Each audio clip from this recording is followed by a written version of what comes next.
মালয়েশিয়ার বাইরা এই দেখেন, মালয়েশিয়া 3.5 বছর থাকার পরে এই দেখুন ইতালিতে আমরা একসাথে কাজ করতে আছি। মালয়েশিয়া কই আসলা? শাহ আলম। শাহ আলমে আসলা।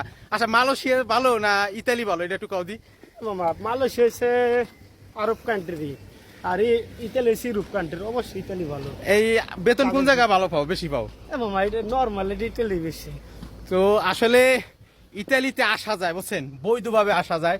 তো দেখেন এই যে আমরা দুই মাও এখানে কাম করতে আছি। তো আপনারা যারা ইতালিতে আসতে চান বৈধভাবে আসবেন।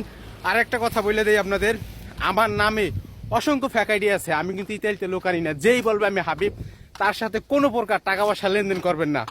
আপনারা ইতালিতে আসেন আর আমাদের মতো কাজ কাম করেন। মামা কিছু কও। মামা আমি শুনি কাউরে আইতে কও। না। ইতালিতে ভাই আসলে হাসি তামসা যাই করি, আপনারা ইতালিতে আসেন, আমাদের মতো কাজ করেন। আপনার পরিবারের চিন্তা আপনারই করতে হবে, অন্য কেউ কিন্তু আপনার পরিবারের চিন্তা কইরা দিবে না। তো যাই হোক, ভালো থাকেন, সুস্থ থাকেন, ইতালিতে আসেন। আর ভালো লাগলে বাইরে আইডা ফল দিয়ে পাশে থাকবেন। আল্লাহ হাফেজ।